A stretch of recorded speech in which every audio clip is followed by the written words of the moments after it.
Baik,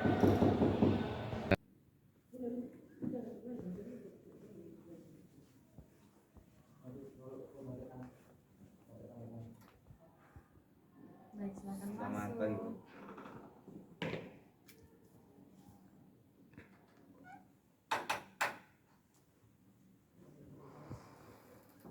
Silakan duduk Kakak Simon. Masih, Bu. Apakah dulu Kakak Simon sudah nyaman? Sudah, Bu. Baik, jadi tadi Kakak Simon datang ke sini sendiri atau sama teman? Sendiri, Bu. Oke, baik. Jadi dalam proses konseling kita pada hari ini kita mempunyai waktu 45 menit ke depan untuk memulai proses konseling kita pada hari ini. Jadi sebelum kita memulai proses konseling, kita akan mengawali dengan doa. Baik, jadi berdoa mulai. Berdoa selesai. Baik, sebelum kita lanjut akan proses konseling kita pada hari ini, saya ingin menyampaikan bahwa dalam proses konseling kita pada hari ini, Kakak Simon bebas menyampaikan apa saja yang Kakak Simon rasakan, dan saya tidak akan menjaga kerahasiaan Kakak Simon dan tidak akan menyebarkan ke siapapun tanpa seizin Kakak Simon. Jadi tadi Kakak Simon menyampaikan bahwa Kakak Simon merasa sangat cemas. Jadi bisa Kakak Simon ceritakan sedetail mungkin apa yang Kakak Simon rasakan.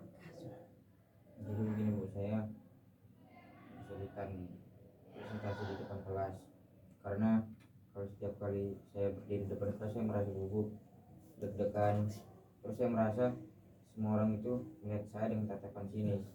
Jadi saya merasa saya terlihat bodoh, Bu, kalau presentasi di depan kelas gitu, Bu. Oke.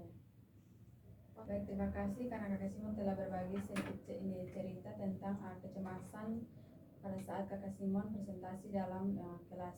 Jadi coba Simon gambarkan pikiran-pikiran tersebut sedetail mungkin. Jadi begini, Bu.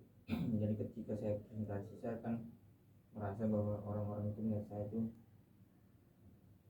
dengan tatapan sangat sinis. Jadi walaupun sudah saya persiapkan materi untuk saya presentasi jauh-jauh hari sebelumnya, tetap pada saat saya di depan kelas saya akan lupa semuanya karena saya sibuk itu, Bu, ketika saya melakukan presentasi. Makanya saya datang ke Ibu untuk berbagi cerita saya, apakah bisa ada jalan keluar begitu. Baiklah, mari kita periksa pikiran rasionalitas tersebut.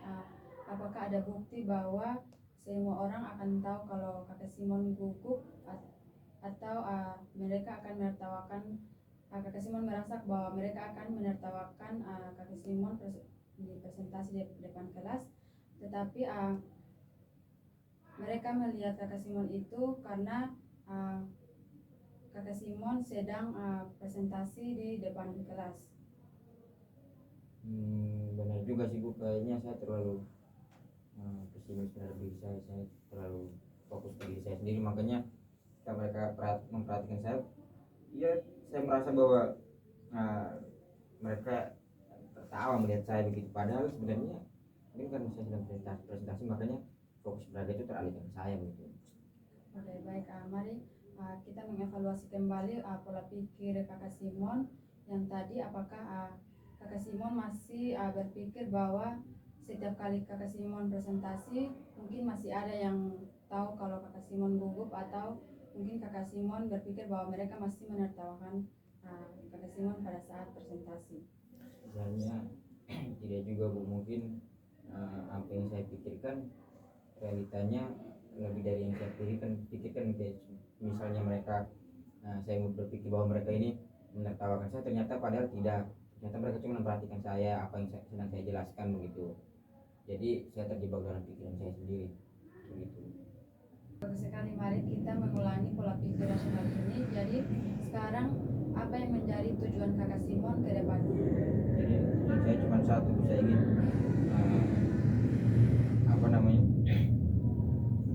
presentasi depan kelas itu saya lebih bisa percaya diri lagi, karena selama ini kan saya merasa gugup. Jadi tujuan saya cuma itu Bu, menyampaikan presentasi dengan sangat baik di depan kelas. Baik, jadi di sini ada PR untuk buat Kakak Simon untuk menghindari pola pikir negatif itu pada saat memberikan tugas di rumah. Coba Kakak Simon berdiri depan cermin dan coba berbicara depan cermin, dan ketika ada pikiran-pikiran negatif yang muncul, coba Kakak Simon menggantikan dengan pikiran positif. Ini akan saya coba nanti. Semoga itu bisa menjadi opsi yang baik buat saya untuk lebih baik lagi ke depannya. Nah, sekarang juga saya merasa jauh lebih baik Bu, dengan arahan dari Ibu, dengan solusi-solusi dari yang Ibu berikan. Tapi apakah boleh Bu, ketika saya ingin datang lagi ke sini, Ibu boleh menerima saya? Tentu saja saya selalu siap untuk mendampingimu, dan itu terdengar sangat